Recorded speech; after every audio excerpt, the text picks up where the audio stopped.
Yo,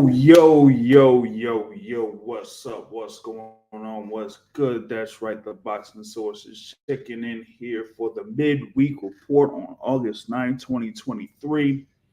And we got a few things that we're going to cover here on this midweek report. As you know, we have a lot of action that's coming up on August 12th. We have multiple cards that will be taking place. You have, a world title fight pretty much going down in the 130-pound division. You also have another world title fight happening within around that 118 or so in the bantamweight division, right? And also you have a heavyweight fight that was pretty much salvaged. So, we're definitely going to be going over those things. And yes, I will reveal the new Boxing Source pound for pound top 10 here on this particular show, right? But first off, I want to thank everybody that is joining here live on the Boxing Source. We appreciate your support here. And also, y'all be able to look out in the next few days. We'll be on site for one of the cards that is taking place on August 12th. That will be over at the MGM National Harbor over in Maryland, as that will be the Emmanuel Rodriguez versus Melvin Lopez fight card. I will be at that fight. Okay, so you're definitely going to be seeing more content from this particular channel over the next few days, as you have the press conference that's scheduled for tomorrow, weigh-in that is scheduled for Friday, and of course the fight card that is Saturday. So y'all be sure to tune in for that. But we, have a number of things here that we got to talk about. Of course, wanted to start off with, coming off of the news that happened over the past few days. I know that we had our last podcast or our last show pretty much from this, as you had, of course, Dylan White having an adverse finding, testing positive for, a legal substance, taking him out of the card there against Anthony Joshua. That is, supposed to be over there at the O2, right? And then, we're seeing who would be the opponent for Anthony Joshua. Of course, we had a couple of fighters that were pretty much discussed as potential opponents there for Anthony Joshua. We had, fighters that were on the card: Joe Washington, Derek Chisora. You also have Philip Hergovich that's part of the card, and also Dempsey McKean that were named as potential opponents. And of course, on Monday on this particular channel, we had Demetrius Salita, who pitched that it could be someone like Otto Wallin or someone like Jarrell Miller, as far as like two heavyweights that could face Anthony Joshua. But it ended up being Robert Helenius, the Nordic Nightmare Robert Helenius. Yes, Robert Helenius that did get knocked out by Deontay Wilder in one round last October at the Barclays Center. He did have a fight, last week. Last week, he had a fight against Mika Milonen, and this was in Finland, and he won by third round TKO. So he was, he's coming fresh off of that, 39 years old, but he is there at 6'6.5", still with a 79-inch reach. And you have Anthony Joshua there at 6'6" with the 82-inch reach. Anthony Joshua there at 25 wins and 3 losses. Robert Helenius there with 32 wins and 4 losses. And this is the second consecutive bout that Anthony Joshua will have over at the O2, as he got that unanimous decision win over Jermaine Franklin back in April. So he's seeing if he could be very active here going up against Robert Helenius. Still, we ended up salvaging the card. For those that we're talking about this thing for a Joshua versus Wright rematch.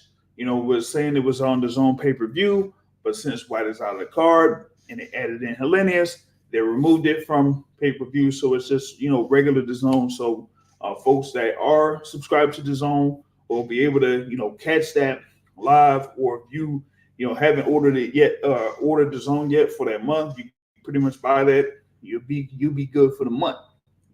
So I think that was a good move. They're one to salvage the card, and two to keep Anthony Joshua so active, because you won't want to scrap this whole card and then have him do a whole nother camp there, for another fight that would be months down the line.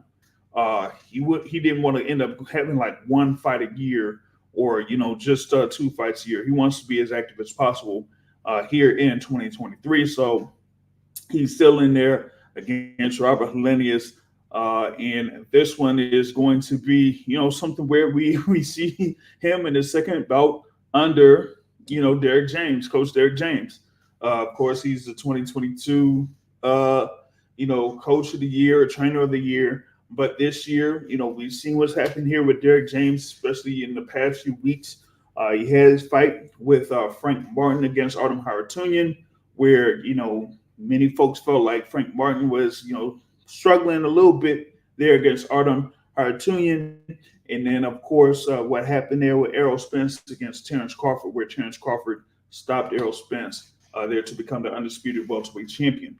And so, you have this thing here where, as mentioned in our podcast, that with Derek James having all of these fighters here in his camp, high-profile, high-level fighters, that you don't necessarily have the dedicated time to be there with your clients. I mean, we've seen that, of course, with Eddie Reynoso, and we see now Eddie Reynoso has his fighter in Canelo Alvarez that's going to be fighting Jermell Charlo, who is, of course, Derek James' fighter. So you got Derek James that had Frank Martin, and then you got Errol Spence Jr., and then you got Anthony Joshua, and you got Jermell Charlo, and they also added Ryan Garcia, right?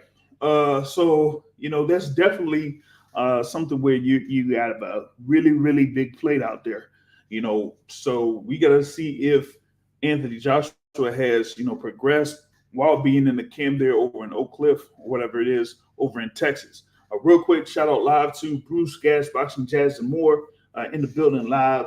Salute to you for joining in here on this live midweek report. Now, we got, more, that's in store here for this particular, report, but I still wanted to get in on this thing here with Anthony Joshua and Robert Helenius. I know that there are a number of people that, felt like, hey, maybe Joshua could face one of those guys that was part of the card, and ended up, having one of those guys be a replacement in Gerald Washington, maybe, or Derek Chisora, or Philip Hrgovic, or Dempsey McKean.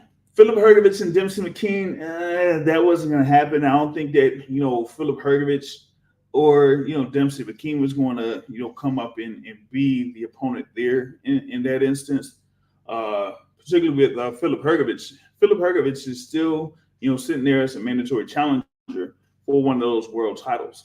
So thing is like, would Philip Hrgovic, be able to come up and be the opponent for Anthony Joshua at that point? Well, I know we got, our coach, Ronnie Shields that says, hey, maybe he would go ahead and step up and would have been that opponent and put that, on the line, similar to, how Joe Joyce put his WBO #1 spot on the line, when he faced Sele Zhang, so there's that, man. But, in this particular case, for them to, salvage the card at 0-2, and then having Robert Helenius there to be in as a replacement, that would be a good look for, Anthony Joshua to, keep fresh. Shout out to Brother Terrell in the building. He says, what happened to the Cuban heavyweight Frank something? That is Frank Sanchez or Frank Sanchez Ferrate. He, has, been sitting around. He is, for me, one of those top contenders there in the heavyweight division. I thought, at least for me, I thought that he could have at least been in position to, fight for one of those mandatory challenges or whatever it is, particularly with the WBC. WBC rankings do have like Frank Sanchez. He's ranked fairly high there in those rankings, and we know about what's happened around the top there with the top two guys, but they haven't really done much yet in reference to making that decision as to what a final eliminator would be for the WBC. And he's also ranked number 3 in the WBO, but we haven't had much progress with Frank Sanchez, so you really can't say much as to what he'll be able to do there. And with him being a Cuban fighter, like how things are with Cuban fighters. I mean, we've seen it with Luis Ortiz, and it looks like we're seeing the same thing here with Frank Sanchez. Even though he had a pretty good win some years back when he defeated Efe Ajagba in 2021, but ever since then, they really haven't put him in a position to have one of those meaningful fights there in the heavyweight division. So yeah, Frank Sanchez pretty much like in the back burner as of right now. You know what I'm saying? But yeah, back to this thing here with Joshua and Helenius. Like I said, two guys, 6'6", there, kind of being how it is with heavyweights. You're looking to see a knockout.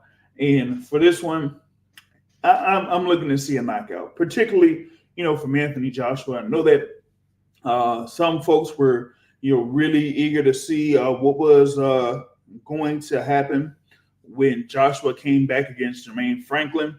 And it ended up, being a 12-round decision win for him. There were a number of times where it looked like he had Jermaine Franklin in trouble, but wasn't able to knock him down or anything like that. And, kind of like seemed like he conserved his energy of sorts there to get through those 12 rounds. But, with this being Robert Helenius, with it, a number of boxing fans going to compare this to what, Deontay Wilder did last October. Joshua's really in the spotlight to see if he is going to score a knockout there against Robert Helenius, and anything less, particularly when many people feel like Joshua is in line to face Deontay Wilder either by December or January or February of next year. Like, he can't, come out flat. He can't come out, saying he's going through the motions or anything like that. He has to be, as some people say, the quote unquote old Anthony Joshua, whatever it is. So we'll see. Maybe it'll be somewhat like the Joshua that faced Kubrat Pulev, or like the first Dylan White fight, maybe. But he can't come out there like he was against Jermaine Franklin for some. That's not going to work. That won't work for him. So he has to come out there looking good, looking great, and get a win, get an impressive win, and just move forward to what will be his next fight. But that's pretty much what I had going down there for that fight. Like I said, Joshua Helenius there. That's going to be the main event at the O2 Arena on Saturday. You know what I'm saying? So the thing about it is we got that as one of those main fights. Of course, like I said, Philip Hergovich versus Dempsey McKean, Derek Chisora versus Gerald Washington. Campbell Hatton is part of this card. Well, I mean, hey, as they say there, Campbell Hatton is part of that card. You know what I'm saying? Shout out to Zoe in the building. What's happening with you? What's going down? You know what it is? It's about to be time for that pound for pound top 10 for the Boxing Source. So we're updating the pound for pound top 10 here for the Boxing Source, right? So you'll be able to hear who I got on the top 10. You can compare it to what you got in the top 10 here later on down the line. But like I said, I had that as the real quick preview there for Anthony Joshua versus Robert Helenius. Like I said, as long as they were able to salvage the card there with Dylan White being taken out of that, that was pretty much how this thing was handled, right? But moving forward, you do have over in the West Coast, over in the U.S., in Glendale, Arizona. This is the headline bout there with WBO super featherweight title on the line, Emmanuel Navarrete versus Oscar Valdez. That is going to be a really, really good fight. Let's see. Oh, shout out to Teak in the building. Teak Sports and Boxing. Y'all support Teak Sports and Boxing. Hey, man, bro was watching the destruction by Manager Marty on Rick Glazer. Yeah, that's right. Manager Marty, just ended his live there, and I guess they had Rick Glazer on, man. Hey, man, listen, man. Man, when I had the podcast few years back, like 2021 or whatever, 2020, 2021, I've had Rick Glazer on the podcast. I haven't had him on since. Okay, he has not been on since I've had like Riddick Bowe on, on the Boxing Source radio show, but he hasn't really been on since. And of course, Teak knows why he hasn't been on since. You know what I'm saying? Yeah, like I said, so that's with our boy Manager Marty on his joint. So you'll be able to check that out there. You know what I'm saying? But yeah, back to the thing there, Oscar Valdez and Emmanuel Navarrete for that WBO super featherweight title. It looks like Valdez gets another shot at the WBO title. He lost to Shakur Stevenson. What was that, last year? When that was a unification bout, and that has been his own loss.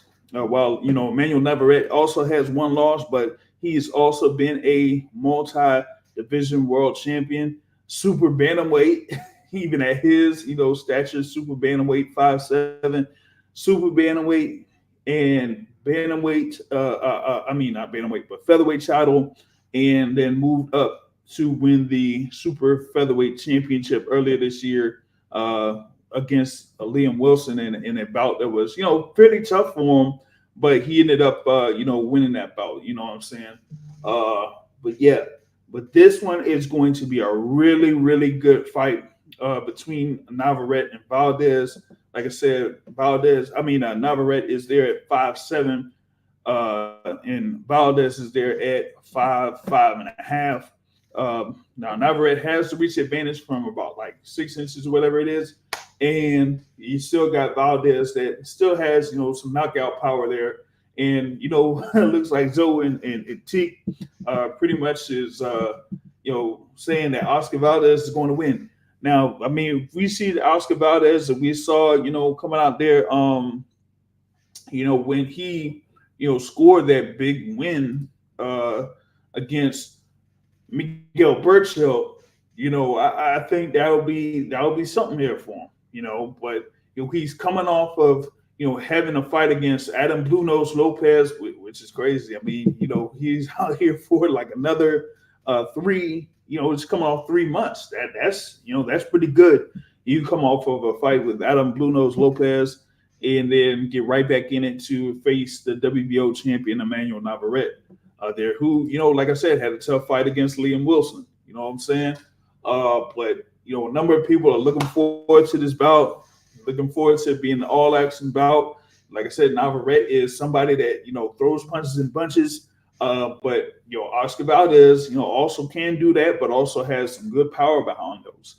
So, and also has a little bit more skill to me than Emmanuel Navarrete. So Navarrete's going to be in a real, real tough battle here against Oscar Valdez. And that's going to be something, like I said, we're going to definitely look forward to. But also, we had news in reference to this, as we were supposed to have, I think it was the co-feature bout, if I'm not mistaken, that co-feature bout, right?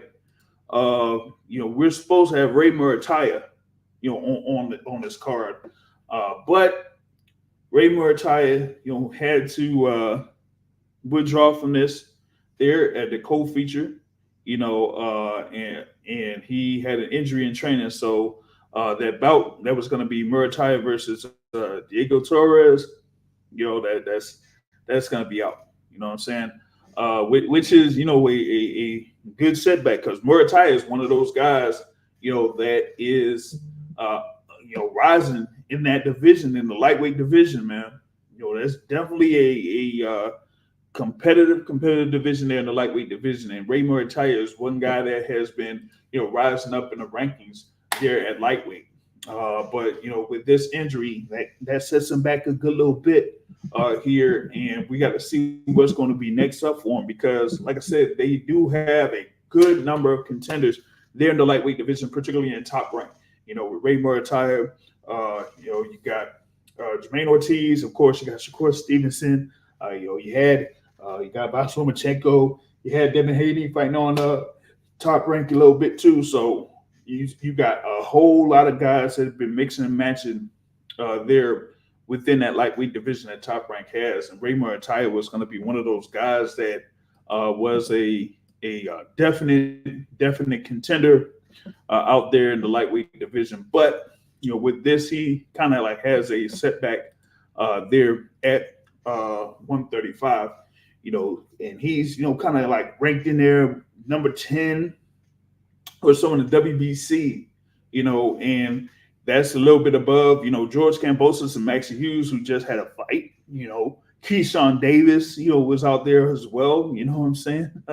and he's right under Shuichiro Yoshino, who lost to Shakur Stevenson. So, like I said, they do have a number of guys there in the lightweight division, man, that could, all fight each other. But you got to see if that's going to end up happening. You know what I'm saying? But yeah, that is one of those fights that gets taken out of the card. You have Emiliano Vargas as part of that card, Richard Torres Jr., who looks like they love to feature on the ESPN or whatever it is, ESPN Plus or whatnot. They're at heavyweight, so you're gonna have a number of fighters there that are undefeated that are featured in this particular top ranked card over in Glendale, Arizona.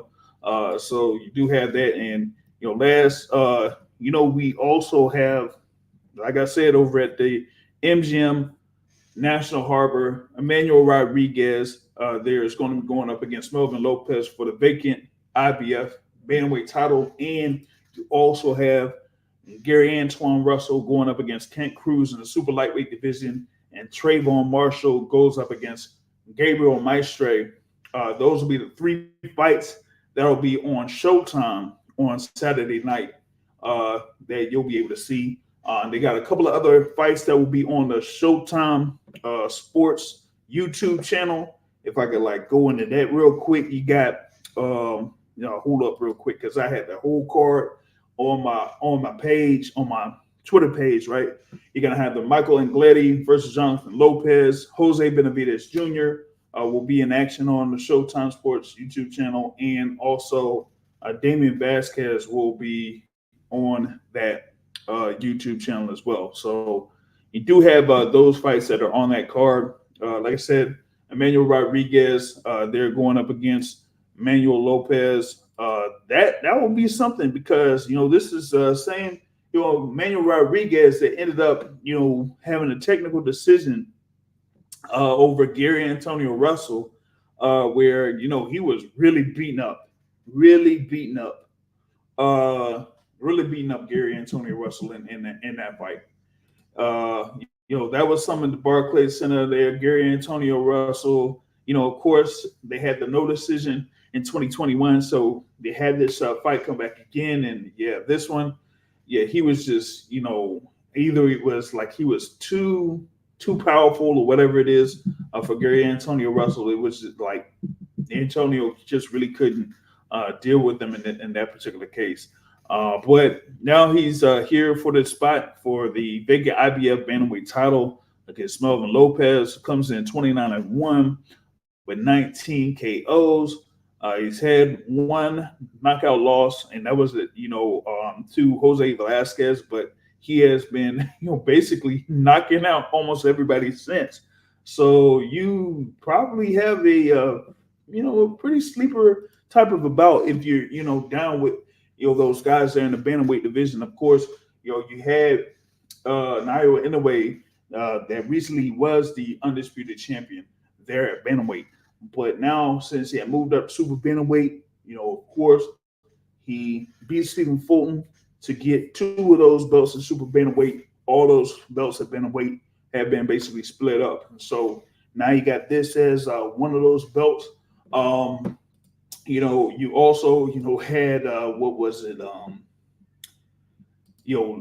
couple of weeks ago, Alejandro Santiago, won a vacant title there over Nolito Donaire. So that particular division is also, getting itself sorted out.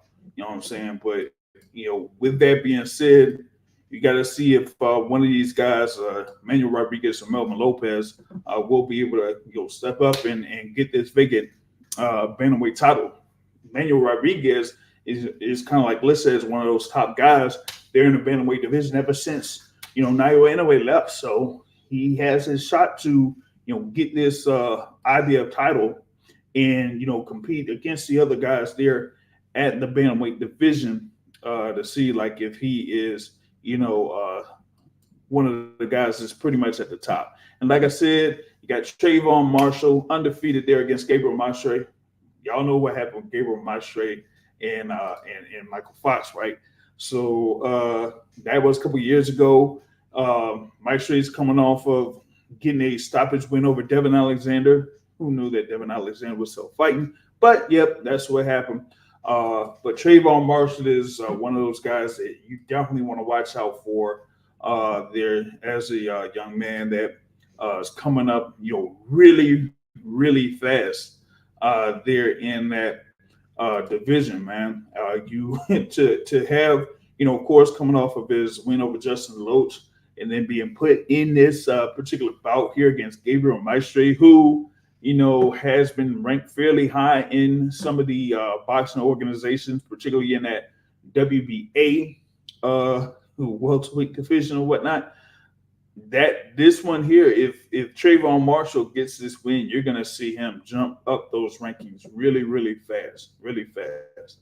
And of course, you got Gary Antoine Russell against Kent Cruz. Gary Antoine Russell coming off of a shoulder injury or anything like that, and now finally having his bout here against Kent Cruz. This is basically a boxing news channel. We don't do no LDBC or no new media over here because we cover the sport on all fronts. Been in the game for, man, this is about 8 years or so. So we ain't know about no LDBC or no new media or anything like that. We've had the podcast out here. You can check out the boxingsource.net. We have like the interviews from the Boxing Source YouTube channel on here. We got like the rankings, of course, from the WBC, WBA, IBF, and WBO. We have pound for pound rankings, and we also had the thing with the podcast when it was up. You know what I'm saying? So we are like an actual media outlet. We cover events for Matchroom. We cover events for Top Rank. We covered events for what is it, PBC or TGB Promotions or anything like that. Local events here too within the area, within the DC area, whatever. But that's that. But that's what we do here, man. But back on this thing, like I said, with Gary Antoine Russell, right? Had recovering from shoulder injury. Now they're at 16-0. Of course, he had his win over Rances Barthélemy last July. Of course, a number of people felt like that particular stoppage was highly questionable. Felt like he was, struggling a little bit there within those rounds against Rances Barthélemy. But then he scored the knockdown there in round 6, and then when Barthélemy got up, referee looked at him and just said, "Yo, wave it off the bout." So it is what it is.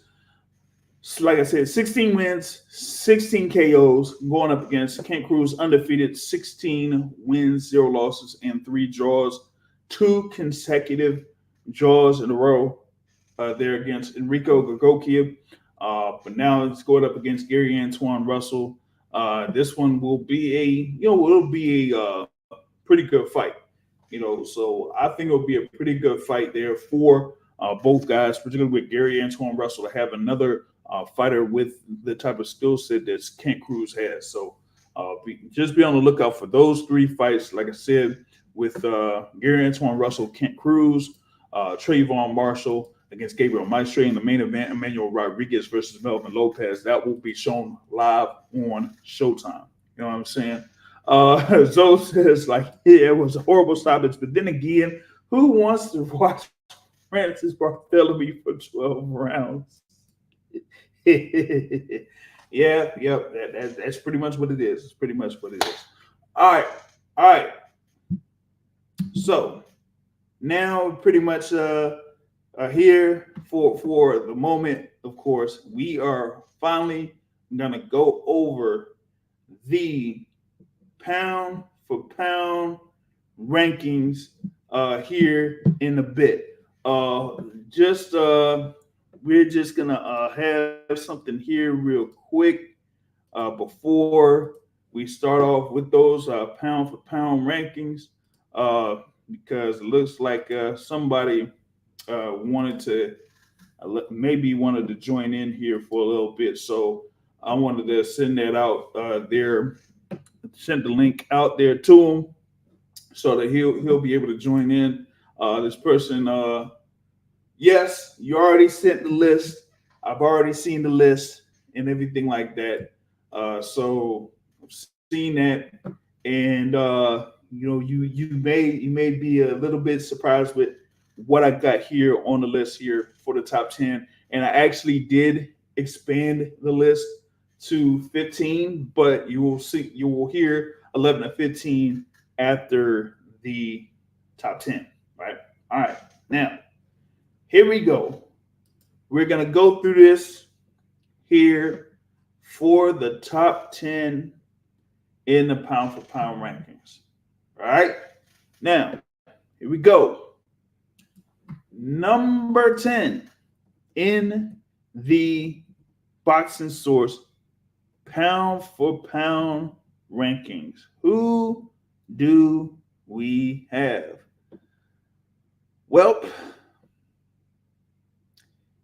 who we got is a fighter in the super flyweight division that has been unified champion in the super flyweight division, that has been a champion in the flyweight division, and almost had his reign in the light flyweight division. But he's there with a record of 44 wins and 3 losses, and that is the current WBC super flyweight champion, Juan Francisco Estrada, right?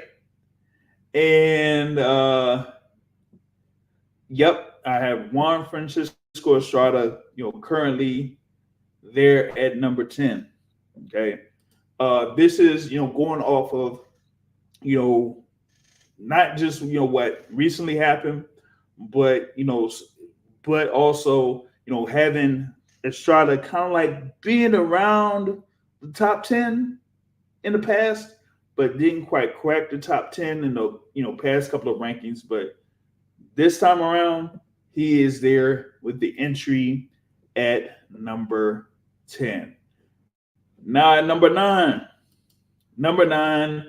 in the Boxing Source pound for pound rankings is a fighter that's undefeated, is a fighter that is a world champion, is a fighter that some say is the top fighter in his division, but his little antics over the past few months or so really have a good number of people turned off. In his recent decision to have a fight has turned even more people off, but still that doesn't dispute what he's done in the ring so far, and that is the current WBC heavyweight champion of the world, Tyson Luke Fury. That's right. At number 9, I have Tyson Fury there on the pound for pound rankings. That is your WBC heavyweight champion, undefeated, 33 wins, 0 losses, 1 draw. Of course, he has 2 wins over Deontay Wilder, and in 2022 had his wins over Dylan White and Derek Chisora with so that is like 4 consecutive knockout or stoppage victories for Tyson Fury. A number of people felt like he would go ahead and face Alexander Usyk for the undisputed heavyweight championship, but that is not the case. We got Alexander Usyk that will be fighting on the end of this month, around the end of this month, defending those other titles against Daniel Dubois.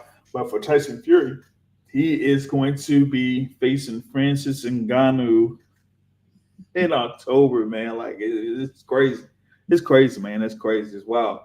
But this same Tyson Fury that has participated in the World Wrestling Entertainment, so he just does whatever he wants, it seems like. So that's really quick there for Tyson Fury at number 9. And number 8, you have somebody on there at number 8 that has been in the rankings here for a little bit, has been around this part of the rankings for a little bit. He's there, still undefeated. Been a 2-division world champion, has unified at 1 division, and now is currently campaigning at 135. But it seems like some people don't have any idea what he wants to do. But he's still very talented young man. And that is the former WBO featherweight champion and the former WBC and WBO super featherweight champion, Shakur Stevenson. Yep, that's right. Shakur Stevenson, of course, undefeated. I was there at his last fight, April 8th, against Shinichiro Yoshino over in Newark, where he was able to get a stoppage victory there on that.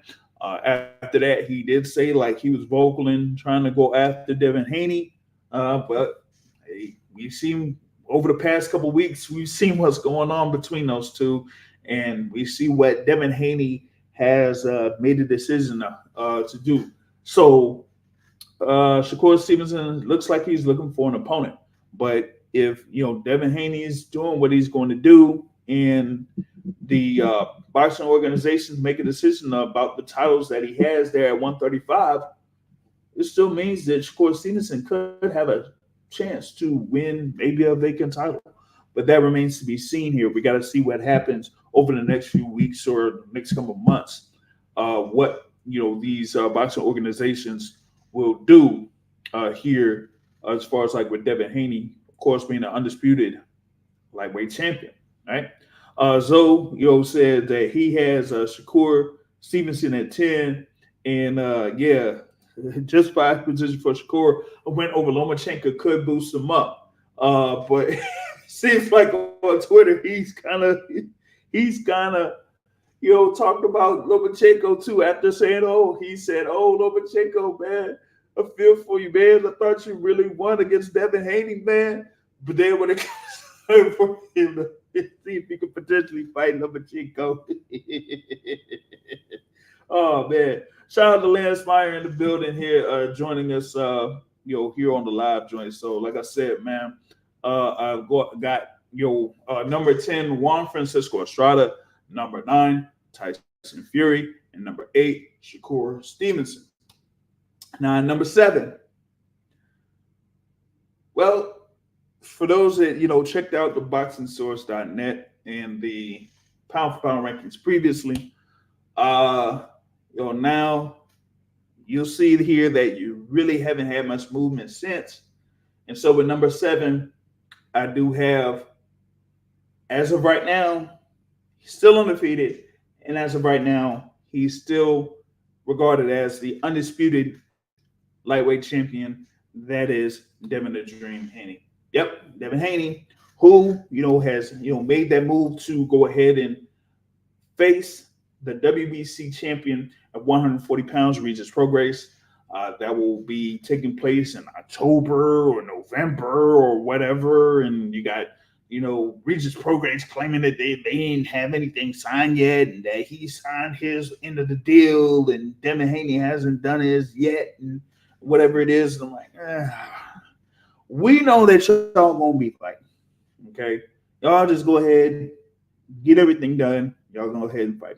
But Devin Haney, has done his thing, of course, had his win over Vasyl Lomachenko. He was able to, go over to Australia to defeat George Kambosos to become undisputed champion.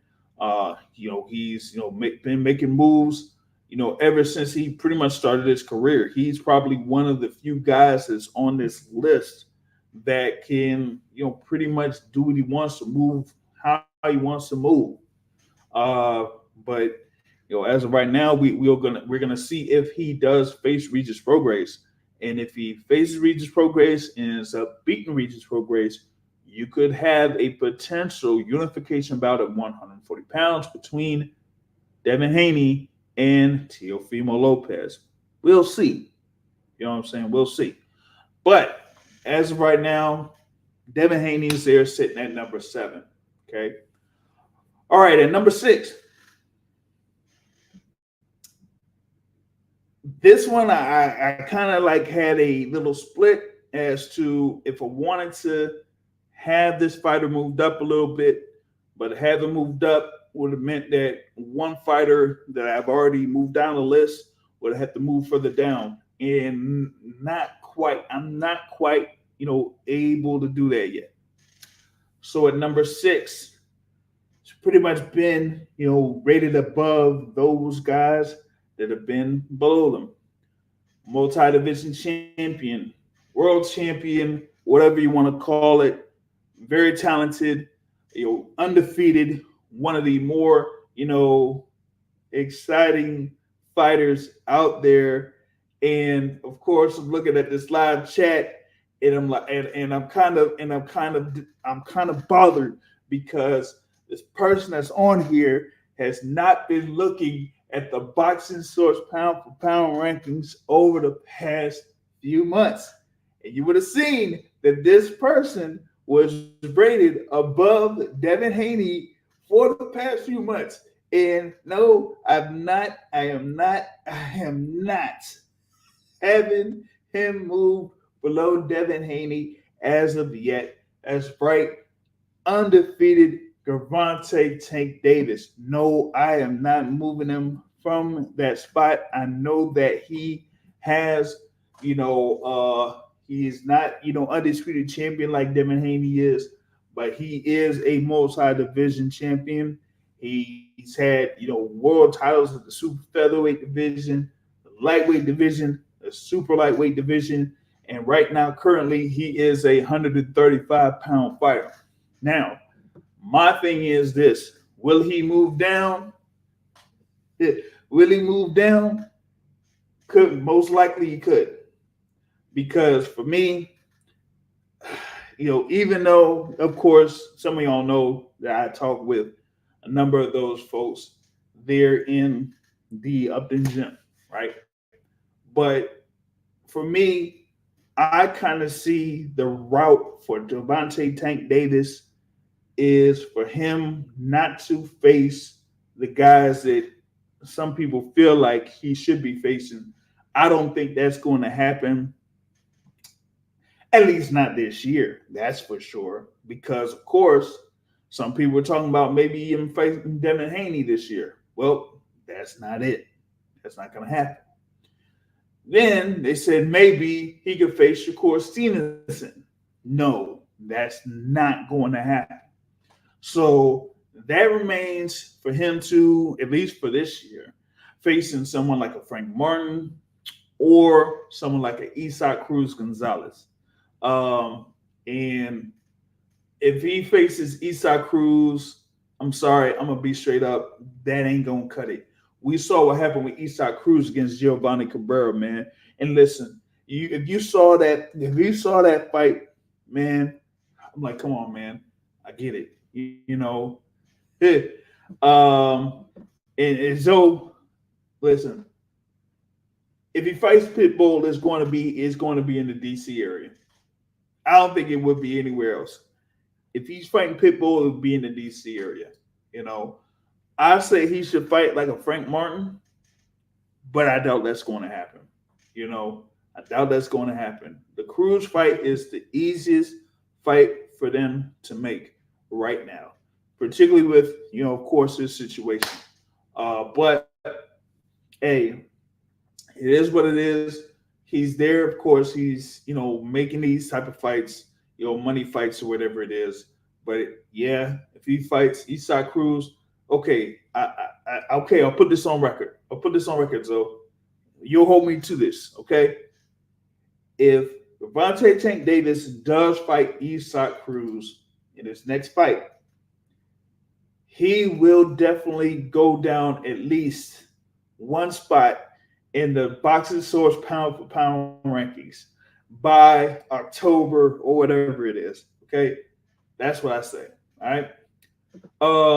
And the thing about it is, there with Frank Martin too is still contingent on that situation with Devin Haney, right?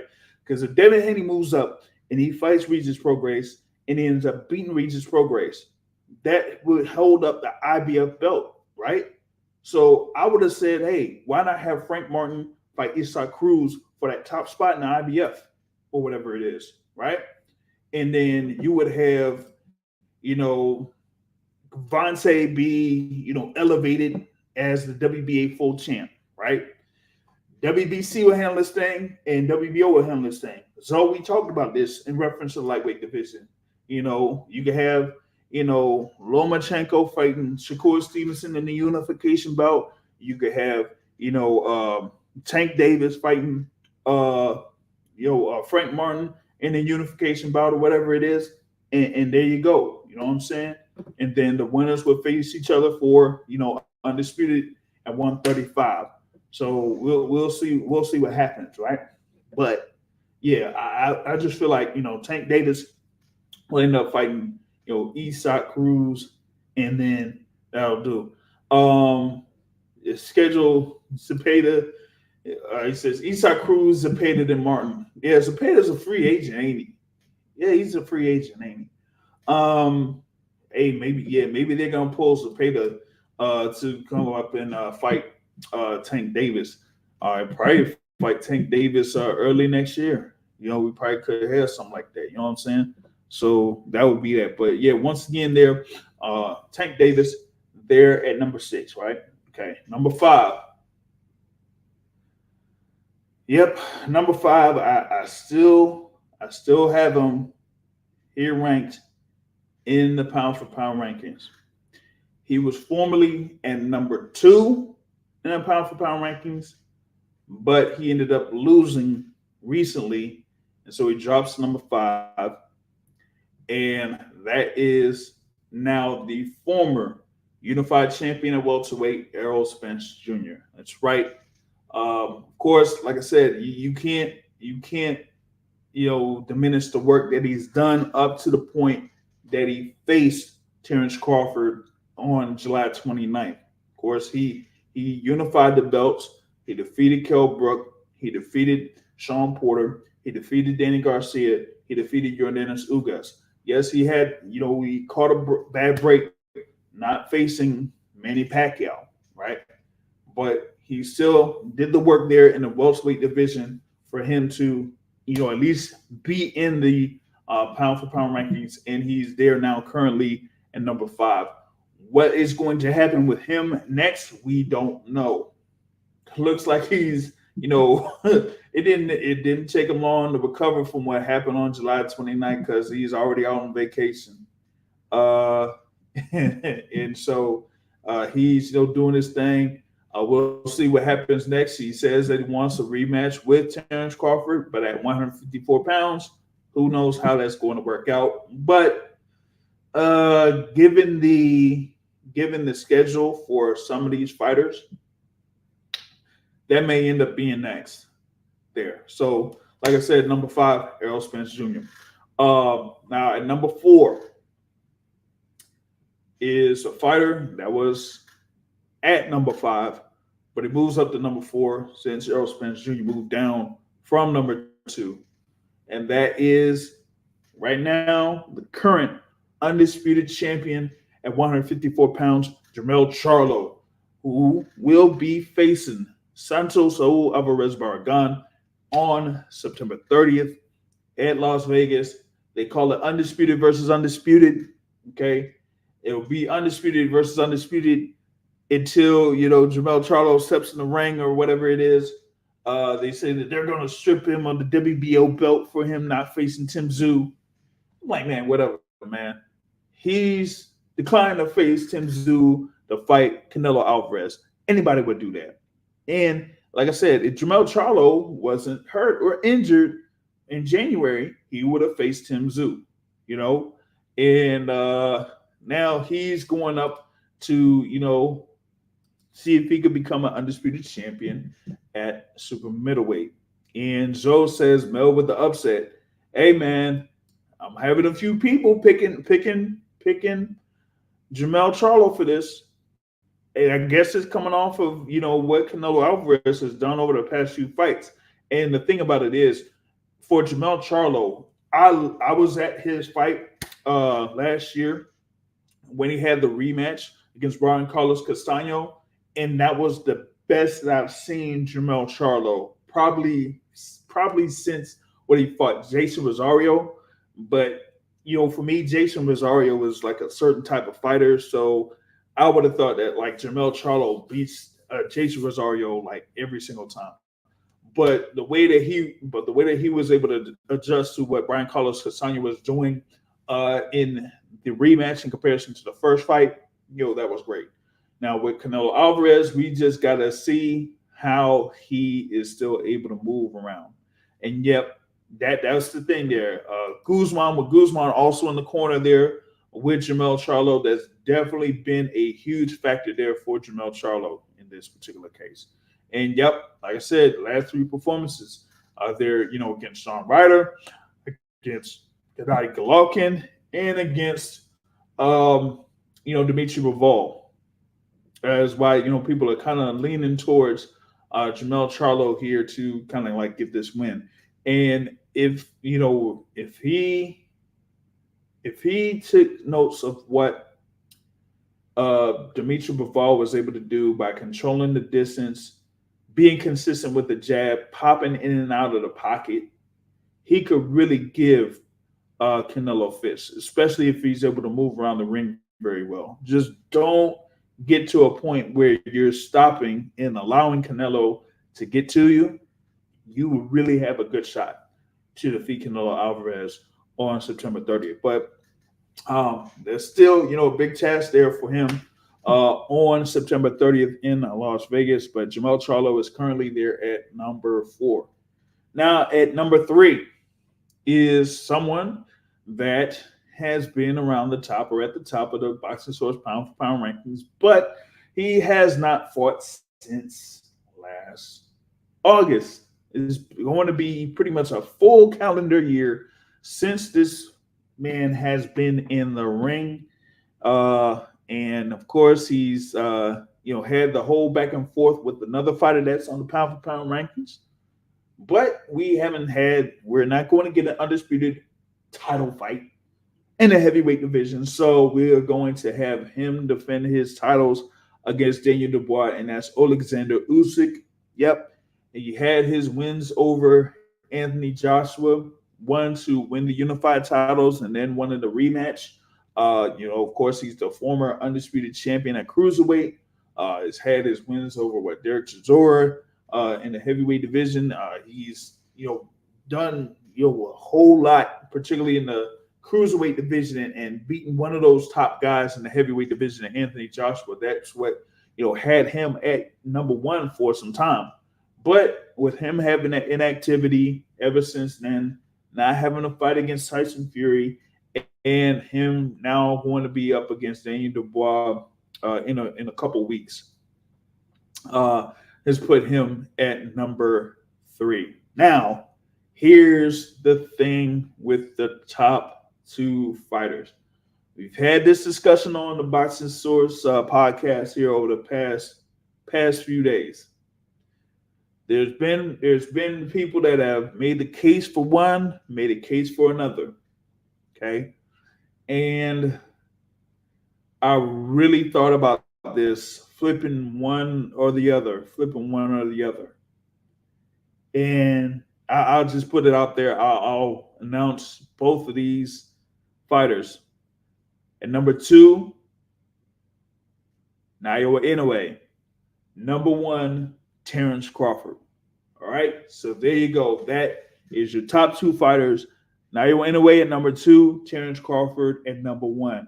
Now, I'll break this thing down. Yeah, I know it could be like a 1A or 1B. Now, some people have made the case as far as like for Naoya Inoue. He's been, of course, undisputed bantamweight champion. Knocked out and pretty much like overwhelmed Stephen Fulton to become unified WBC and WBO super bantamweight champion. He's, defeated the top fighter in pretty much each division that he's been in. Light flyweight, super flyweight, bantamweight, super bantamweight. He's defeated the top guy in each of those. He's, been on a stoppage streak, of sorts. Defeating, like I said, stopping Stephen Fulton, stopping Paul Butler. Well, everybody expected him to, stop Paul Butler. You know what I mean? But he did have, in 2019, that fight of the year against Nonito Donaire. But ever since then, he's stopped everybody, including Nonito Donaire in the rematch last year. So you definitely had a real good case for Naoya Inoue to be the number 1 pound for pound guy. Not only, it was that he's been undefeated, 25-0, 22 wins by way of knockout, but he really has not lost. It looks like he nearly hasn't lost a round or so. Probably one round in almost his entire career. Probably like 1 or 2 rounds total. But for him, like, he could be there at number 2 because Terrence Crawford at number 1, undefeated, defeating the number 2 or the former number 2 guy in the Boxing Source pound for pound list in Errol Spence Jr. So I basically had it like this from the last rankings. You had the number 3 guy in Naoya Inoue from the last rankings go up against the number 6 guy at the time in Stephen Fulton.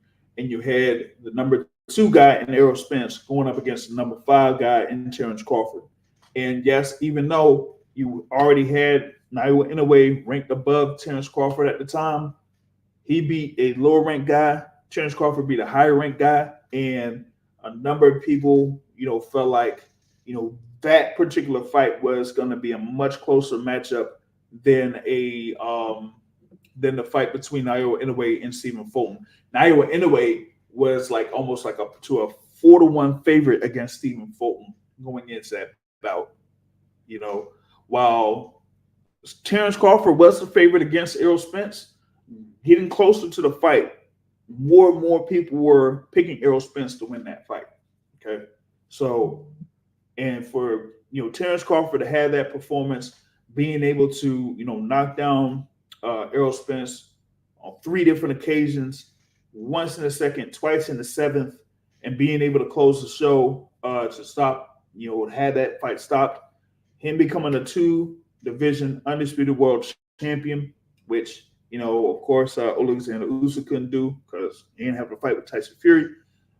So you got Terrence Crawford now as the number 1 pound for pound fighter in the Boxing Source pound for pound rankings, right? So that is basically it, man. That is the pound for pound top 10 there. Now, I know that Zoe, said that he had his, pound for pound rankings, but I'll get to those here in a little bit. Because I did have, like I said, I had 15 in the rankings now, right? So I'm going to go through 11 through 15 real quick. These are the guys that were outside of the top 10. Okay, here we go. Number 11, Canelo Alvarez. Number 12, Artur Beterbiev. Number 13, Teofimo Lopez. Number 14, Dimitri Bivol. Number 15, Jesse Bam Rodriguez. So that is the 5 that are outside of the top 10. Of course, Canelo Alvarez, current undisputed super middleweight champion. Artur Beterbiev, unified light heavyweight champion that was supposed to fight Callum Smith. It was coming up, but he got injured and they rescheduled the bout, and it ain't going to be until January. I'm like, come on, man. Artur Beterbiev, listen, we needed to have that undisputed fight, okay, between Beterbiev and Bivol. And look, as many times as Beterbiev is getting hurt in training, man, I don't even know, man. I don't even know, man. I really don't know. 13, Teofimo Lopez, of course, unified champion at lightweight, current WBO super lightweight champion, had his win over Josh Taylor. Josh Taylor, who at one point was part of the Boxing Source pound for pound ranking sometime back. Sometime back. You know what I'm saying? And then Dimitri Bivol, has a one belt at light heavyweight, did defeat Canelo Alvarez, but he's undefeated, but he has just that win over Canelo Alvarez. Like, it's almost like, how some people have a certain guy in their top pound for pound list that have multiple losses on his record. And that's a whole nother story there. And Jesse Bam Rodriguez, multi-division champion, super flyweight, has been bouncing, up and down between the super flyweight and the flyweight divisions. Looks like he'll be, what is it, in the unification bout that's coming up pretty soon. They're in the flyweight division against Sonny Edwards, it looks like. So that will be, I would say that would be a good fight. And I feel like the winner is going to face Julio Cesar Martinez there in the flyweight division. Now, Jesse Rodriguez can still go up in the super flyweight and still do his thing, I think that he could still, fight someone like a Junto Nakatani there, or Kazuto Ioka, or as the fighter there at number 10, Juan Francisco Estrada. He could fight any one of those guys. And it would be a very good fight in all of those occasions. So that, has him there at number 15. You know what I'm saying? So that is my 15. I thought that Zoe would kind of be on here for his top 10 pound for pound list or whatever it is. But he did send me his pound for pound list. And we pretty much have the same 4 guys in the top, same 4 in the same order. Terrence Crawford, Naoya Inoue, Alexander Usyk, Jermell Charlo. That's the top 4. That's his top 4. Same as mine, right?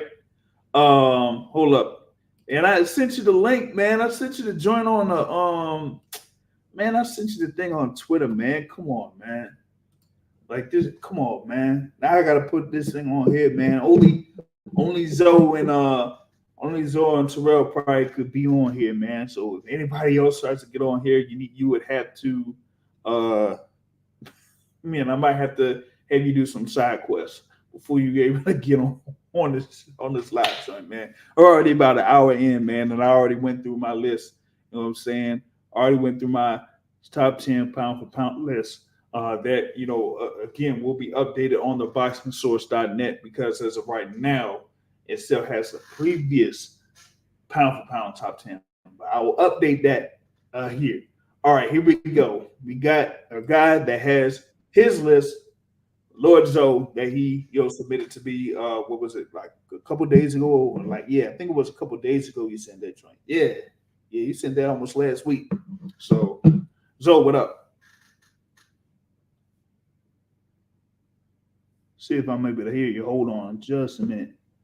You can hear Let's, me? yeah, now I can hear you. Okay.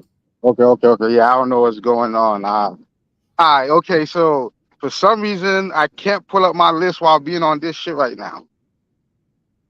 All right. I don't know So, why.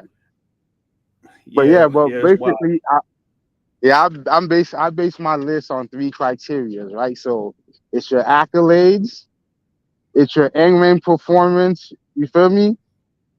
And Mm-hmm. I totally forgot the third. I totally forgot the third, but you feel me? With But your I put a real accolades emphasis. in your performance, what about resume? Oh yeah, resume. There you go. Thank you for reminding me. Resume, accolades, and England performance. So with guys like, there's guys that I was forced to put in the top 10 because they so stuffed with one of those criteria like a Canelo.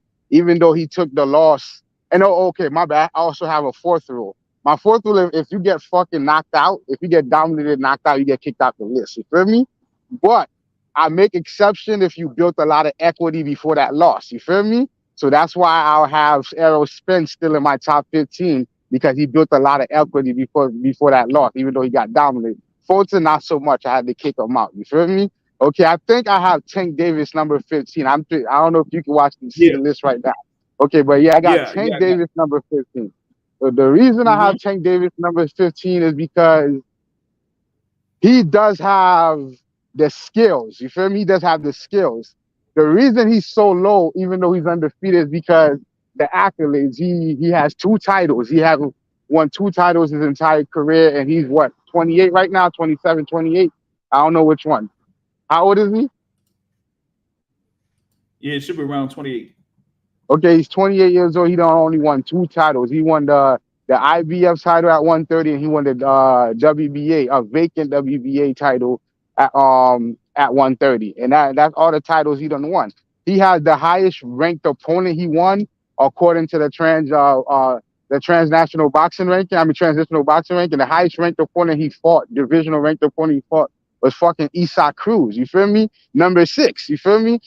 Like, and then when you talk about in-ring performances, like if you're gonna fight these level of guys, you have to be wiping them out before you lead in, before it gets to a knockout. You cannot be down 3-2 to motherfucking Rolly Romero. You cannot be tied up. I mean, you cannot have like 3-3 with fucking Ryan Garcia. Ryan Garcia cannot be hitting you with that right hand, and this motherfucker doesn't even know where to place his feet right. You feel me? That shit cannot be happening for me to have him any higher.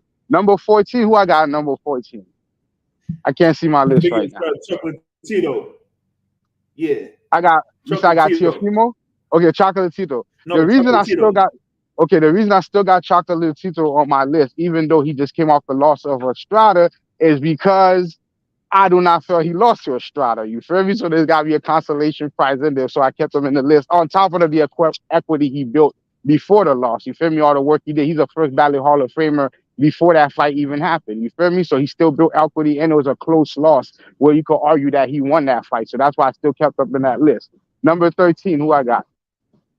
All right, I'll do 13 through 11 before we get to your top 10. Number Okay, 13 yeah, is go. Errol Spence. Number 12 is Teofimo Lopez. Number 11 is Artur Beterbiev. Okay. This was before Arthur Beterbiev got injured, so I'm gonna have to amend this shit. Fuck that guy. Fuck that fucking communist. I'm sick of him. You feel me? I'm Hey, sick of that guy. Right? hey, come on, man. I ain't trying to get my channel flag, bro. My bad, man. But fuck that, man. Why is he always injured, bro? Like, damn. I Why he's don't know, always man. injured, bro? That shit Yo, frustrating, it's dog. wild, yo. It's wild. Yeah, my It's bad. I didn't mean wild, to yo. blow up like that. I just thought about Arthur better. He's always fucking injured. It's just annoying, dog. But yeah, Errol Spence, I already explained it before. I still got him number 13 because he built all the equity before he lost it. But even though it was a one-sided beatdown, I still kept him on the list. Number 12, Teofimo. Teofimo is probably I can't name. There's not too many fighters who have 2 wins in their resume over 2 guys that was ranked number 1 in their division and was lineal champion in their division. And he's only 25 and he done accumulated, I think, 4 titles already at 25 in 2 divisions. You feel me? And according to his resume, his accolade, I mean his performance wise is up and down because he it's not consistent. So that's why I don't have him Yeah, any high, because his performance is not consistent. You feel me? Like he'll look like Roberto Duran one day and then fucking look like whoever the fuck you are one day. You feel me? So yeah, like number 11, yeah, yeah, number yeah. 11. Let's not talk about him. He's not American. Let's not talk about it. You feel me? All right, number 10. Number 10, you got Shakur Stevenson, Okay, you know what you're saying. okay. As you know, Shakur Stevenson is, my currently my favorite fighter, but I can't have him any higher because the resume is not deep enough yet. Especially compared to what these other guys ahead of him do. Now, I do rate the Oscar Valdez win as a big win. You feel me? No matter what people try to take away from Oscar Valdez, I do rate it as a big win. You feel me? So I have him with that, and he's the fact that he's a two-division champion and he's a lineal champion. He didn't beat a lineal champion, and he unified a division. Even though he ain't become undisputed, he did unify a division. So I got him at 10. Number 9, Well, I yeah, believe I got. he unified a Yeah, division that had never been unified in like how many years? Like, come on, yeah, man. yeah, yeah. Facts. Yeah. So that got to count for something. So number 9, I don't like this guy, so I don't want to talk about him. And you talked about him enough, so but he's no, out of respect, because Tyson it is what Fury. it is. Yeah, that guy. I don't want to talk about him, but yeah, that guy. He's number 9. So number 8, I believe I have Estrada. That's right. Okay, I have Estrada number 8. Of course, Estrada's another first ballot Hall of Famer. He beat the who's of the little division. If you run it, everybody who had a name in the little division, not named anyway, he fought them and beat them. You feel me? So even though I don't feel he won the last fight, it still was a close enough fight, and that counts for something. So number 8, you feel me? If he would have beat Chocolito more decisively, I would have had him higher. Number 7, I think I have Bevo or Canelo. Nope. Canelo. Canelo. I got Canelo number 7. Now, Canelo's last 3 fights, the performances, I'm not going to blame him for the Bevo fight because you're supposed to lose. There's a style matchup. I'm not going to blame him for that. But the last 2 fights were disturbing. The fight against Triple G was very disturbing, and the fight against John Ryder was very disturbing. Yeah. And even Yeah. though I know I don't want to come up biased because I did say Errol Spence built up equity, Chocolito built up. Canelo did build up equity, but a lot of his equity were, a little fraudulent bank statements. It was one of those type shit. You feel me? You have the Austin Well, Trout yeah, bank statement. You have the Laura well, bank statement. You have 2 Triple G bank statements. These, yeah. that his record could look But totally different than what. even with that, like, and this is kind of like why I didn't quite have him in the top 10 is Yeah, for the recent fights that he's had. I don't have him up there for having the wins over the guys that he beat at super middleweight in comparison to the fighters that like someone like Errol Spence had at welterweight. So that's yeah, why I didn't have him especially when the opportunity was there to do it at 160, which was better than 168 at the time there. with Beagle and them there, and you refused to do that. So yeah, that's the thing we got. But then again, we can't talk about the shit he didn't do. We just gotta look at the shit he did do. Even if the shit he did do is fraudulent, it's still on paper.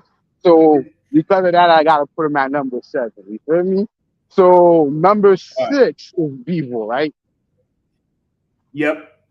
Okay, number You 6 is got you got Beagle. people at number 6. Okay, so I got Beagle at number 6. The only reason I don't got him any higher is because the motherfucker done fucked up his own momentum and shit. But his last 2 fights, you completely destroyed a guy who was by many ranked number 1 and pound for pound by many in Canelo. You completely washed him. And then you can't even use he was too small excuse because this guy beat Kovalev at the same weight class before. So, it was a valid win against a pound for pound number 1 guy. U11 won him. And then you follow that up and beat Gilberto Ramirez, like Yeah. yeah, like a 9-3, 10-2 type of situation. You completely destroyed him. So he's one of those guys. He have the end rank performances. He got a little TO in him too. You feel me? A lot of people don't remember this, but before the Canelo fight, he did have a little slump, a little 2-fight slump where he looked bad. But other than that, his performances are always top notch. I think he'll have one of the top 5 best boxing IQs right now. You feel me? I'm really high on him, but he just need to beef up that resume just a little bit more to go in the top five. Top number five, I believe, is Devin Haney. Yep. The reason I have Devin Haney top five is because he's undisputed at the deepest division in boxing. You feel me? And yes, I know he didn't get it by taking the belt by all the best fighters in the world, but he did beat Kambosos. Whatever people could make up about that, Kambosos did beat the current lineal champion at 140 in Teal. You feel me? You can't take that away from him. That's a win. And then he beat a guy who's a first ballot Hall of Famer, no matter what people say. He beat Lomachenko. You feel me? So that has to count for some shit. So you and when you add in his age, when you add in his age and end range performances, you feel me? He always shows up, and then he has the clutch factor. You feel me? So number four, I believe, is Charlo, right? Yep. It's Jamel Charlo. The reason I got Jamel Charlo is because I like, I'm not gonna say his run was, the greatest, but it was a very good run because those guys he beat were still good after he beat them. You feel me? You got the Tony Harrison win. You feel me? You got the Rosario win. You got the Castano win. You feel me? You got I know I'm missing some fights there. You feel me? You got the Vane Mm-hmm. Marti. How you pronounce that shit? Rosen, Vince Rosen. Yeah. That and then when that guy was good, you feel me? You beat him when that guy was good. You feel me? You beat I can't remember this guy, the Rocky Puerto Rican dude. The Puerto Rican Rocky dude. Because Gabriel Rosada. he has Jorge Cota. He beat Austin Yeah, Trout. He knocked he out beat Erickson Austin Lubin in Stroud. one round. He knocked out. John Yeah, so Jackson. and then look, think about it. Those wins age well too. It's not like he beat those guys and those guys went on to be nothing. Those wins age very well. So all that counts for something. You feel me? So I got him number four. He has a sneaky good resume when you look at it. It's little with a lot of top 10 guys. You feel me? So then Yeah. number three is Alexander Usyk. Usyk, I think, is the second greatest undisputed champion ever behind Evander Holyfield. I think his run is very underrated, going to different countries, beating very established guys. Don't make me pronounce those names. I'm not gonna try. You feel me? Don't make me pronounce those shit. But you know what I'm talking about. The dude who like Tyson, whatever that shit was. You feel me? I'm like, yeah, man. Like you beat well, not Kovacic, but Marat Gasayev beat He beat Maris Michael Brides. Hunter he beat Breeders, and Breeders was good even after he left the division. Brutus went on to reign for a minute up until he lost two. You feel? So that's a one that aged well. The glove dude, he was established way before Usyk. Yeah, he was established way before Usyk came. He beat Michael Hunter when Michael Hunter was at his absolute best, and he'll never reach that level again. You feel me? He beat Michael Hunter, and then the Anthony Joshua fight. He beat Anthony Joshua when Anthony Joshua was still good, and he beat him twice, and he made it look easy. You feel me? So that's number three. Number two, I got Inoue. I already have I'm not gonna go into a deep soliloquy. I already broke it down in a couple shows ago. You feel me? But multi-divisional champion. Fights don't really be close. Knocks people out. Outbox boxers. Run through power punchers. You feel me? He has it all. You feel me? So I put him at number two. Number one is Terence Crawford, and I apologize to Terence Crawford because I once said he's a bootleg Marvin Hagler. He is not. He is Marvin Hagler. You feel me? He is an all-time great. You feel me? He completely annihilated the bootleg version of Terry Norris in a way none of us thought he would. You feel me? He completely annihilated every welterweight he stepped in the ring, knocked them out. You feel me? Yeah, I don't know if that's a record. But I'm trying to think what's the record for most knockouts in a championship fight in welterweight history. I'm trying to think. He might have it. What as far as like Who else? total weight? Yeah, I'm talking about consecutive. Yeah, he might. Like who? Yeah, who else? I'm trying to think off the top. Is it Trinidad? I don't think so. I don't think it's Trinidad. Might be. I don't think it's I would Henry have to look that up. Armstrong. Yeah, I think he might have the record for most knockouts in a championship fight in welterweight history. So that's generational right there. You feel me? He's a generational fighter, but I don't mind if you put anyway #1 either. You feel? Because that's two generational fighters. Where as long as one of them is #1 or two, I don't have a problem with it. But that's my list. So me and you got the same top three. It's just you're bugging with the Tank Davis Or shit. top four, actually. Yeah, top four. I love your list. It's just you're triple with that Tank Davis shit. I would have no issue with your list except that Tank Davis shit. Explain yourself. I Explain did, yourself. I though. demand an I explanation. did, It man. wasn't I good did. enough. It wasn't good enough. Come on, man. Come on. Yeah, If I have somebody that is, like I said, a multi-divisional champion, has multiple that's wins not over true. undefeated fighters, okay, went That had the first part's performance not there true. against Jose Pedraza, had the performance against Jose Pedraza. Then after that, goes over to the UK to pretty much beat down Liam Walsh, and then had that knockout streak. Up until the point of going up against Isaac Cruz, where he injured his hand. Uh, and like I said, I mean, you have, like I said, I mean, but here's the thing too about what you were saying about They are. Hold up. They are. like for example, right? Yeah. Like with the thing with like with the Tank's fights against Leo Santa Cruz, for example, or like you mentioned, Rolly Romero or Ryan Garcia. We have Terrence Crawford at #1. He's been caught with a few shots, man. So it's not like you say like someone like a Terrence Crawford is like flawless or has been flawless in all his fights.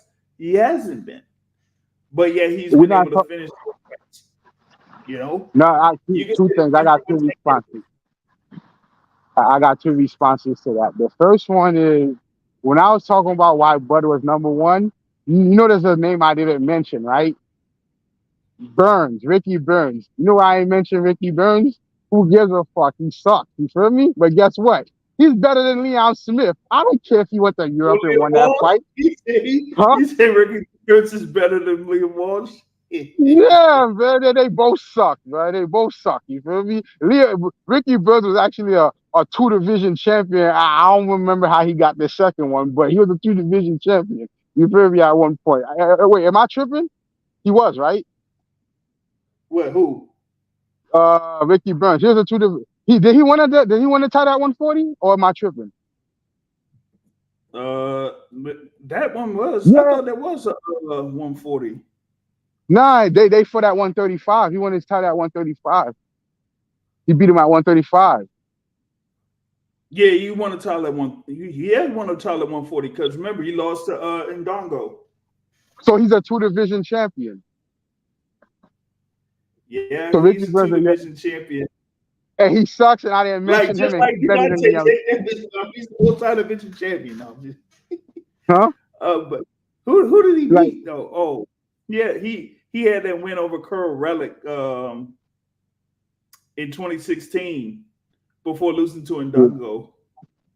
you see what my point is? I didn't bring that up, so I don't know why would you bring up Leon Walsh like that? Come on, bro. Like, come on. Like that just show you how it is. You went to the deepest parts of the I toilet to didn't grab that shit. Hey, Leon listen. Walsh. Hey, wait. If Terrence Crawford could go over to Glasgow, Scotland to defeat Ricky Burns. I didn't even mention that fight. That's how useless that fight was, and it was for a title, and I didn't even mention it. That fight wasn't for no title. What? Come Yeah, it on, bro. was. I mean, yeah, yeah, he was defending his title. He won his title fight before, didn't he? Who? Tank won the title against Pedraza, and he was defending it against Oh Leon Walsh. Yeah, he was defending it against his bum ass Leon Walsh. And then even when I talk about Lomachenko, when I never bring up Pedraza. That guy fucking sucks. You feel me? I don't care. You feel me? And you bringing it up for Pedraza. Isn't Pedraza a multi-division champion? and he sucks, just like I said, Ricky Burns. So that dude, honestly, have you ever watched Jose Pedraza? Be like, damn, that dude nice. I Be honest. He's nice. I'm just saying he's a world champion. Yeah, and if I didn't mention Ricky Burns, I'm not mentioning him, bro. Like, come on, bro. Like there's something. Okay, The Santa Cruz is a big name, but that's what it is. It's a big name. This is a 122 dude who came to 130, and that fight was ridiculously entirely too competitive for my taste. For Leo. Come on, bro. You people will watch this guy go 3-3 with Leo Santa Cruz and then leave out saying, "Wow, this guy's a boxing wizard." Where? What did you see boxing wizardry? Where? Bro, Rolly Romero did not win a round against that the ancient dude, the guy who survived slavery. Who's the last dude he fought? Wait a minute. Yeah, the former slave, like he dog. But he Oh fought no, he man! ain't win a Come yeah, on, man! yeah. Come on, He man! ain't You win a remember Ismael Barroso, man? Yeah, Barroso. He didn't win a single round against Ismael Barroso, but he was able to get 3 rounds off Tank, and then people's excuses, Tank was setting him up. I seen plenty of dudes set people up before without being down 3-2 to a C level. Okay, before the fight, what would you rank Rolly? Before the fight, what would you rank him? Like for Before we in a criteria, like before the Tank fight, what would you rank Rolly like in a criteria of F to A? Like, where's the letter grade you would give him? I would have gave him a C at best. A C at best, you feel me? At best, listen to Yeah. that. At best, how are you 3-2 against somebody that's number 5 on your pound for pound list? Wait, hold on. Take it When at number 5. He's number 6. that's too high. When Floyd was losing rounds to lesser guys, those lesser guys wasn't that lesser. Maidana had a hell of a job once he got with Roberto Garcia. Man, he surprised the hell out of Bruno with it. He had a hell of a job to set everything up. Rolly just throws shit. Like he just throws shit, bro.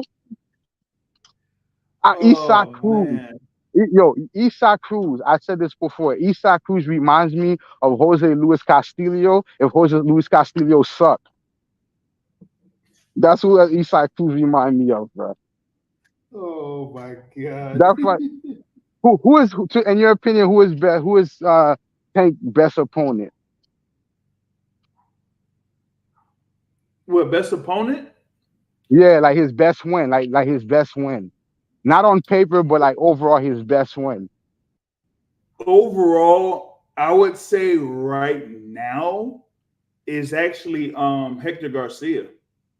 That's disgusting. The Dominican dude. How? The Dominican dude, How? man. We Oh don't. man. Hey, we gotta see what Hector Garcia does, man. He can still be, up there at the top of that division there, but that's at Now, let me 130. tell let me tell you how I feel. I feel Cobra could get him in a rematch. I feel Cobra Mm. is I feel Cobra is literally one or two adjustments away from beating that guy in a rematch, and I'm talking about decisively too. Mm. Cobra has Well, the I mean, talent. He's just not smart. He's just not smart. He has the talent. He's just not a smart fighter, but he has the talent. He just have one or two adjustments to make, bro. And he just likes to make fights entirely too well, the thing difficult is doing though, shit. he almost lost his last fight, and some people say he should have lost that fight. I scored that fight 95-94. You feel me? I scored that fight 95-94 Cobra, man. I felt Cobra backed him. I felt Cobra backed up the bigger man most of the night, even after the knockdown. He spent the most of the night backing him up. You feel me? So I don't know. I felt like Cobra won that fight. 95-94 looks close, but I feel like, it looked wider than me, even though my scorecard is Mm. 95-94. But yeah, Yeah. but he said Hector Garcia is his best one. I mean, is Hector Garcia better than Oscar Valdez? No, I don't think so. No. Shakur's only 25, and he has a better win than Tank already. That just shows you, damn. All about Damn, matchmaking, though. All about matchmaking. damn, Man, damn, damn. but come on, man. Damn. All this You feel tank, me? all this tank, I'm just man. saying. I'm just saying. Come I'm on, just man. saying, man. I think I don't want to. All right. That's I'm just saying, bro. I'm just saying, man. The math don't add up, man. The math don't add up, man. Okay. But His best one is hey, I Hector mean, Garcia. yes, I guess that's why you have Tank Davis all the way at number 15. While I have Yeah. him at 6. But yeah, that is that's the thing there with the pound for pound rankings. Y'all have heard what Zoe was talking about. You heard what my pound for pound list was. We all have the same people at the top 4 with Terrence Crawford number 1, Naoya Inoue number 2, Alexander Usyk number 3, and Jamel Charlo number 4. But for the rest of my list, you could go to the Yeah. boxingsource.net later on down the line, or catch the replay of this particular episode of the Midweek Report. And like I said earlier, I will be covering the fights that are at the MGM National Harbor on Saturday, headlined by Emmanuel Rodriguez versus Melvin Lopez. Co-featured bout is Gary Antoine Russell versus Kent Cruz, and you will have Trayvon Marshall against Gabriel Maestre. That will be part of the Showtime portion of the card. For the full schedule, you can check out the Boxing Source Twitter page, as I posted it on there. You're going to have a few fights that'll be on the Showtime Sports YouTube channel, as well as their Facebook page too, leading into those 3 fights that will be on Showtime. So definitely have that. And of course, you have Valdez versus Navarrete, Mm-hmm. where said Valdez is going to get the win over Emmanuel Navarrete there, and also you got Anthony Joshua versus Robert Helenius over at the O2 in the Boo. United. So, got a good number of fights coming up here for Saturday, and we're definitely gonna be looking forward to all of that. And we'll follow up with of course, the podcast is on Sundays, usually scheduled for 7:30 p.m. Eastern time. But like I said, be on the lookout on the channel. We'll have a few interviews here and there for leading into that fight card at the MGM National Harbor in the Washington, D.C. area. But that is it for the midweek report, Hold man. up. Want to get what it is. Jail. Jail, you ain't talking about the biggest fight that happened. What, from last week? The Montgomery Brawl, the Battle of Montgomery. What's Oh, wrong come with you? on, man. Listen, hey, listen, man. Listen, come on, man. We done had chair shots all over the place, man. That was a over the top rope TLC Royal Rumble. Come on, Yo, man. that last chair shot was egregious. Yeah, that was terrible, yo. That was Definitely totally terrible. uncalled for. No, that shit was totally uncalled for. I was on their Yeah, side, and I oh, yeah, man. Yeah, man. But I yeah, felt that. They did that for yeah. Deontay Wilder. That was getting back for what Fury did to Wilder. Oh man, yeah, man. I guess so, man. Some people said, hey, man, they those folks were lucky that Deontay Wilder was not there or whatever, man. Yo, But yeah, yo, yeah, yeah. But that's it here for the midweek report. Thanks for everybody that was joining here live. We'll get back to y'all on the live joint on Sunday. But like I said, just catch up with the coverage, at least coming up from tomorrow, Friday, and Saturday for the fights that are at the MGM National Harbor. But until then, I'll check y'all later. Peace out.